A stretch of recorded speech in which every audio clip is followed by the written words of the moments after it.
हाय, good morning. मैं दीपक श्रीवास्तव आपके अपने YouTube channel step by step class Ara पर फिर से एक बार स्वागत करता हूं। जैसा कि मैं पिछले वीडियो में बताया था कि हम लोग एक नए टॉपिक की शुरुआत करते हैं और वो टॉपिक था हमारा figure of speech. Figure of speech inter के एग्जाम के लिए आपके इंटरमीडिएट सिलेबस के लिए सबसे महत्वपूर्ण टॉपिक है, जिसके बारे में पिछले वीडियो में जारी किया था, मैं उसे बताया था। फिगर ऑफ स्पीच का मतलब होता क्या था, तो इसके बारे में मैं बताया था आपको कि एक अलंकार है, एक आभूषण है जो किसी सिंपल और कॉमन चीजों को स्पेशल बना देता है। उसके बाद मैंने लगभग बताया था कि आपके कुल 11 इसमें काइंड्स होते हैं, इसके लगभग इसके 11 प्रकार होते हैं। 11 प्रकार में मैंने बताया था कि इंटरमीडिएट के सिलेबस के आधार पर कुल आपके 7 ही महत्वपूर्ण होते हैं। आपके इंटरमीडिएट के सिलेबस के अनुसार 7 ही महत्वपूर्ण है और उस 7 में 2 जिसका मैं जिक्र किया था, मेटाफर और सिमिली, ये काफी महत्वपूर्ण है, इस पर आप ज्यादा फोकस करेंगे। तो मैं पिछले वीडियो में मैंने आपको 2 भाग के बारे में बताया था, फिगर ऑफ स्पीच के 2 काइंड्स के बारे में बताया था। आज चलते हैं हम लोग उसके तीसरे प्रकार के बारे में जानते हैं। तीसरे प्रकार को मैंने बोर्ड पर लिखा है, जिसका स्पेल आउट करते हैं, जिसको पंक्चुएशन बोलते हैं। पंक्चुएशन का मतलब क्या होता है, तो पंक्चुएशन का स्पेलिंग पहले मिला लेंगे आप, PUNCTUATION। पंक्चुएशन का मतलब वास्तव में होता है क्या है, तो पंक्चुएशन का शुद्ध हिंदी होता है विराम आदि। विराम का मतलब समझते हैं आराम विराम, जिसको हम लोग खड़ी पाई यूज करते थे, हिंदी में बोलते थे, फुल स्टॉप बोलते थे इंग्लिश में, तो उसको हम लोग पंक्चुएशन बोलते हैं। पंक्चुएशन का हिंदी होता है विराम आदि। लिखा हुआ है कि यह एक प्रकार का, इंग्लिश में डिफिनेशन है, it is a kind of symbol, it is a kind of symbol which helps us to identify और express the type of sentences. लिखा हुआ है कि यह एक प्रकार का संकेत होता है, सिंबल का मतलब संकेत होता है, जो हमें मदद करता है पहचान करने में या व्यक्त करने में, किसके, तो वाक्य के प्रकार को, यानी वाक्य के प्रकार को समझने में ये मदद करता है। इसे पंक्चुएशन कहते हैं। मैं हिंदी में लिखा हूं, इसकी मदद से वाक्य के प्रकार को पहचाना जाता है। जैसे हम लोग कभी कभी देखते हैं, ये सिंबल देखते हैं हम लोग, इसको हम लोग कॉमा बोलते हैं। ये हाइफन, जैसे हम लोग को एजुकेशन लिखते हैं तो हाइफन का यूज करते हैं। सेमी कॉलम, जिसका ये सिंबल मैं दिया हूं, तो ये सारे जो है आपके जनरली पंक्चुएशन के उदाहरण माने जाते हैं, ये पंक्चुएशन के अधीन आते हैं। नेक्स्ट मेरा 4 नंबर जो था, जो मैं कल के वीडियो में पार्ट्स लिखा था, 4 नंबर में आयरनी था, IRONY। इसका शुद्ध हिंदी होता था विडंबना, इसका शुद्ध हिंदी होता था विडंबना। लिखा हुआ है कि इसमें कुछ शब्द प्रयोग किए रहते हैं, जिसमें किसी शब्द के विलोम शब्द के तौर पर लगता है। जैसे हम लोग किसी को व्यंग करते हैं, किसी का मजाक करते हैं, किसी का मिमिक्री करते हैं, उपहास करते हैं, तो ये सारे एग्जाम्पल आयरनी में आते हैं। लिखा हुआ है यह व्यंग के भाव का बोध कराने में मदद करता है।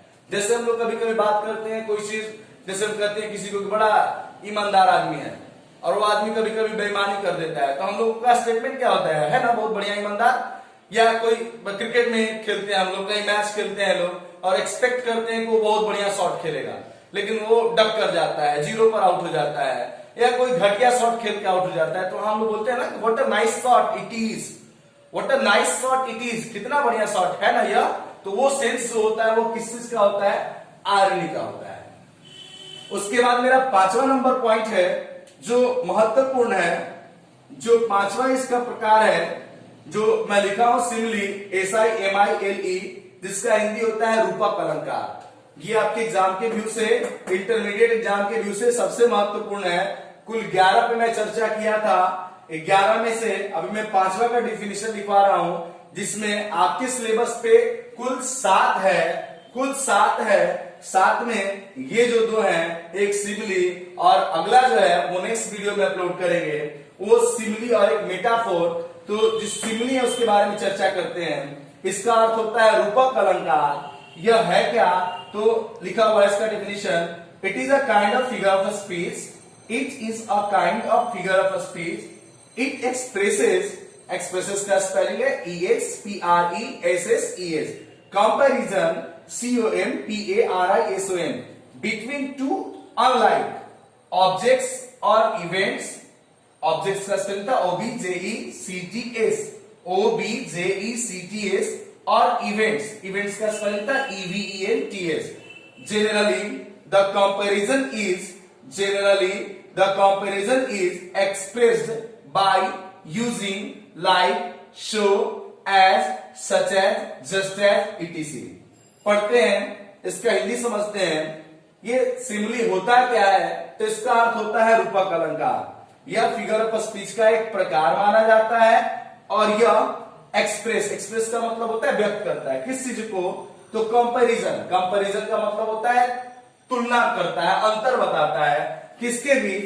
तो दो अनलाइक का मतलब क्या? डिसिमिलर, जो मिलता जुलता नहीं हो। ऑब्जेक्ट का मतलब वस्तुओं में, या इवेंट्स का मतलब घटनाओं के साथ, यानी दो असमान वस्तुओं या घटनाओं के बीच जो अंतर बताता है, तुलना करता है, उसे सिमिली कहते हैं। जेनरली का मतलब होता है सामान्यतः। द कंपैरिजन, जो तुलना होता है, उसे व्यक्त करने के लिए कुछ शब्द का प्रयोग करते हैं, जैसे में लाइक होता है, सो होता है, एज होता है, सच एज होता है, जस्ट एज होता है आदि। इसका हिंदी में लिखा हूं। इसका प्रयोग दो असामान्य वस्तुओं या घटनाओं में तुलना या अंतर को व्यक्त करने के लिए किया जाता है। मैं एक एग्जांपल इस पर देता हूं, जैसे सी लुक्स लाइक हर मदर।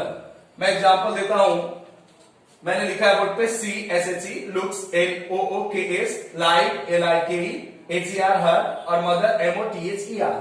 तो ये एग्जांपल आपके एग्जाम में कैसे देगा? ज्यादातर आपके एग्जाम में ये पूछता है कि आइडेंटिफाई आइदर मेटाफोर और सिमिली, कहता है या तो मेटाफोर और सिमिली दोनों में से किसी को पहचानिए। दे देता है state the difference between metaphor and simile, या दे देता है चूज द ऑप्शन चुनने के लिए आपको दे देता है। सिमिली के कुछ एग्जांपल दे देंगे और पूछेगा कि बताइए कौन सा इसमें सिमिली है, कौन सा इसमें मेटाफर है। तो आपके ऑप्शनल क्वेश्चन इससे दे सकते हैं। आपको डिफाइन करने के लिए इसे दे सकता है कि सिमिली को डिफाइन कीजिए, मेटाफोर को डिफाइन कीजिए, या दे सकता है कि आप अंतर बताइए, क्या अंतर है सिमिली में और मेटाफर में। तो पहला हम एग्जांपल पे चर्चा कर रहे थे अभी हम। सी लुक्स लाइक हर मदर, वह लुक्स मतलब दिखती है, लाइक मतलब जैसे, हर मतलब अपने, और मदर मतलब माँ, वह अपने माँ के जैसी दिखती है।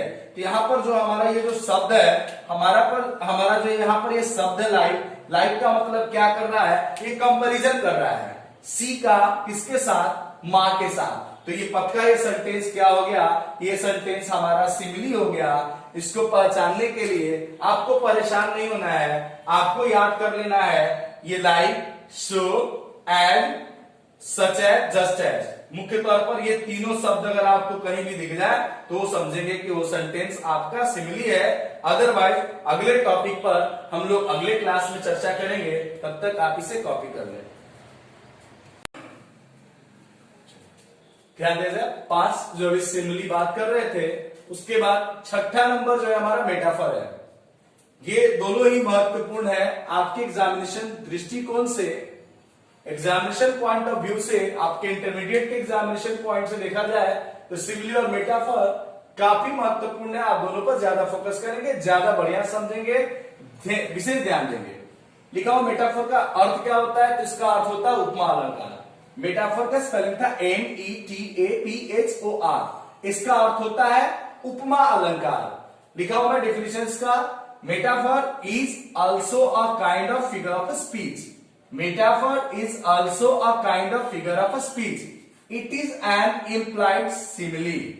मैं लिखा हूं कि मेटाफर एक प्रकार है फिगर ऑफ स्पीच का, और यह जो है इंप्लाइड का मतलब क्या होता है? नया वर्ड है आपके लिए। तो ये इंप्लाइड का मतलब होता है अनक्लियर, दैट मीन्स अस्पष्ट। यह एक अस्पष्ट सिमिली माना जाता है। हिंदी में इसका प्रयोग सीधे तौर पर अर्थ व्यक्त करने के लिए किया जाता है तथा यह अस्पष्ट सिमिली माना जाता है। अब थोड़ा सा एग्जाम्पल के द्वारा समझते हैं सिमिली और मेटाफर को। सिमिली का मतलब क्या होता है कि जब हम तुलना करते हैं, जैसे मैं कहता हूं कि यह मेरा कलम जो है वो जेटर के जैसा चलता है। दैट मीन्स कि हो सकता है कि ये मेरा 2 रुपया वाला लीग का पेन हो सकता है मेरा ये कलम रिनॉल्ड्स का पेन हो, और मैं जेटर के साथ इसकी तुलना कर रहा हूं। तो वैसे स्थिति में या मैं अपने आरा को ही बोल दूं कि आरा जो है पटना के जितना बड़ा है, तो मैं आप तुलना कर रहा हूं आरा की पटना के साथ, तो वो एग्जाम्पल मेरा क्या हो जाएगा, सिमिली हो जाएगा। जैसे हम लोग बात करते हैं कि मैं इस बोतल की बात करता हूं, तो इस बोतल में मैं बोलता हूं कि इस बोतल में घड़ा के जैसा पानी ठंडा रहता है। अगर मैं एग्जाम्पल देता हूं कि इस बोतल में घड़ा के जैसा पानी ठंडा रहता है, तो ये तुलना की बात आ गई कि ये पक्का तौर पर आपके उदाहरण माने जाएंगे किसके, तो ये पक्का तौर पर उदाहरण माने जाएंगे सिमिली के। लेकिन यही मैं डायरेक्टली बोल देता हूं कि यह कलम मेरे लिए जेटर है। मैं कहता हूं कि आरा जो पटना के जैसा बड़ा है, और दूसरे तौर पर कहता हूं कि ये आरा मेरे लिए पटना है। मैं डायरेक्टली मैं बोलता हूं, मतलब समझिएगा कि सिमिली का मतलब जो तुलना होता है, और मेटाफोर का मतलब डायरेक्टली सीधे तौर पर बोलना है। जैसे मैं लिखा हूं Bhikhari Thakur is the Shakespeare of Bhojpuri. Bhikhari Thakur Shakespeare है भोजपुरी के। तो अब यहां प्रश्न आता है कि शेक्सपियर तो इंग्लिश में होता है, भोजपुरी में कैसे आएगा? तो डायरेक्टली हमने बोल दिया है कि भोजपुरी के शेक्सपियर अगर किसी को जाना जाता है तो भिखारी ठाकुर को बोलते हैं। तो ये जो हमारा सेंटेंस क्या हो गया, हमारा मेटाफोर हो गया। जैसे एग्जांपल के तौर पर और समझा जाए, जैसे मैं कहता हूं life is like a bubble, जिंदगी जो है एक बुलबुले के जैसा है। तो मैं अपनी जिंदगी की तुलना करता हूं किसके साथ, बबल्स के जैसा, एक बुलबुले के जैसा, तो हमारा सिमिली हो गया। जैसे हम लोग कहते हैं I am as strong as Khali. जैसे मैं कहता हूं कि I am as strong as Khali, that means क्या कि मैं अपनी मजबूती की तुलना कर रहा हूं किसके साथ, ग्रेट खली के साथ। तो वो सेंटेंस हमारा क्या हो गया, सिमिली हो गया। लेकिन मैं सीधे तौर पर अगर कहता हूं, अगर मैं सीधे तौर पर कहता हूं कि अंकित इज पवन सिंह ऑफ आरा, अगर मैं बोलता हूं कि Ankit is Pawan Singh of Ara, that means हम डायरेक्टली क्या बोलते हैं कि जो आरा के जो पवन सिंह है वो अंकित है। अगर मैं बोल दूं कि Aman is Sachin Tendulkar of my team, मैंने डायरेक्टली क्या बोला कि Aman is Sachin Tendulkar of my team, that means मैंने बोला कि मेरे टीम के जो सचिन है वो अमन है। तो वो सेंटेंस हमारा क्या हो जाएगा, मेटाफर। लेकिन मैं बोलता हूं कि अमन प्लेज लाइक सचिन, अमन सचिन के जैसा खेलता है, तो सेंटेंस आपका क्या हो जाएगा, सिमिली हो जाएगा। मतलब समझ गए? अगर डायरेक्टली मैं कहता हूं कि आप मेरे लिए भगवान हैं, तो आप भगवान कभी हो नहीं सकते हैं, तो वो सेंटेंस क्या कहलाएगा, आपका मेटाफर कहलाएगा। कभी कभी हम लोग पेपर में देखते हैं, कभी कभी टीवी पर देखते हैं, ऐसा स्टेटमेंट देता है कि गरीबों का फ्रिज अब मार्केट में। गरीबों का फ्रिज का मतलब क्या, तो गरीबों का फ्रिज का मतलब वो देता है मटका को दे देता है, घड़ा को दे देता है। तो सीधे तौर पर घड़ा को क्या बोला, फ्रिज बोला कि ये मेरे लिए फ्रिज है, तो कभी फ्रिज हो नहीं सकता है। वो सेंटेंस क्या हो जाएगा, आपका मेटाफर। लेकिन वही सेंटेंस को अगर हम लोग बोलते हैं कि यह घड़ा, यह मटका फ्रिज के जैसा ठंडा करता है, तो वो सेंटेंस आपका हो जाएगा सिमिली। अगर ज्यादा परेशानी हो आपको, तो आप केवल याद रखें, आप केवल याद रखें कि जब किसी सेंटेंस में लाइक आ जाए, एज आ जाए, सो आ जाए, तो पक्का है कि वो सेंटेंस आपका क्या हो जाएगा, सिमिली। अगर ये सेंटेंस में अगर ये तीनों शब्द में से ना मिले, तो पक्का आपका क्या होगा, मेटाफर। दूसरा पहचान रखिए कि तुलना होगा तो सिमिली, सीधे तौर पर बोला जाए तो मेटाफर। उसके बाद 7वां नंबर मेरा पॉइंट क्या है, पर्सोनिफिकेशन। PERSONIFICATION, पर्सोनिफिकेशन, इसका हिंदी होता है मानवीकरण। लिखा गया है कि in personification lifeless objects and abstract ideas are thought of as living beings. कहता है कि मानवीकरण में जो जीवनहीन वस्तु होते हैं, जीवनहीन का मतलब निर्जीव, या जो अब्स्ट्रैक्ट आइडिया होते हैं, यानी गुण या भाव वाले जो विचार होते हैं, उनका जो सोच होता है, उनका ऐसा थॉट निकलता है जैसे लगता है कि वो लिविंग बीइंग्स है, जैसे लगता है कि वो सजीव है। यानी वो रहते हैं निर्जीव, लेकिन उनका भाव निकलता है, उनका ऐसा थॉट होता है जैसे लगता है कि इसमें लाइफ है। जैसे एग्जाम्पल हिंदी देखते हैं, इसका प्रयोग निर्जीव वस्तु या भाव के विचार को व्यक्त करते समय सजीव के जैसा अनुभव कराने में होता है। जैसे हम लोग बात करते हैं लव इज ब्लाइंड, जैसे हम लोग बात करते हैं लव इज ब्लाइंड, तो ये इंडिकेशन क्या कर रहा है? लव का मतलब क्या? लाइफलेस ऑब्जेक्ट है। लाइफलेस इसमें कोई जान नहीं होती है, लेकिन इंडिकेशन क्या कर रहा है कि अंधा है।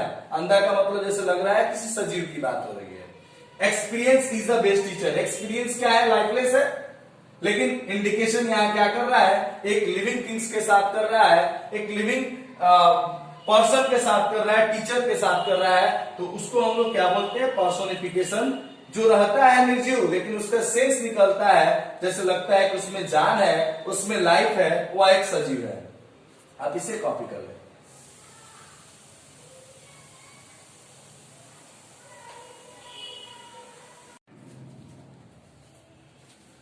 आज मैं अपने इस फिगर ऑफ स्पीच टॉपिक के 7 प्रकार तक ही अपने क्लास को स्थगित करता हूं। आज शाम को 4 बजे मैं लाइव आता हूं, और उस समय आपको जो भी डाउट हो, जो भी कंफ्यूजन हो, आप लाइव आके जब मैं बताऊंगा तो आप उससे हमसे प्रश्न पूछ सकते हैं, अपने कंफ्यूजन को, अपने डाउट को क्लियर कर सकते हैं। तो आज शाम को जब मैं लाइव आऊं, आप उसके पहले अपने इस सारे पॉइंट्स पर जो मैं 7 पर चर्चा किया हूं, जो भी डाउट हो उसको क्लियर कर लें, और 4 बजे जब भी मैं लाइव आऊं आप उसे कमेंट के माध्यम से अवश्य प्रश्न करें, मैं उसका जवाब लाइव आके दूंगा। तब तक के लिए धन्यवाद।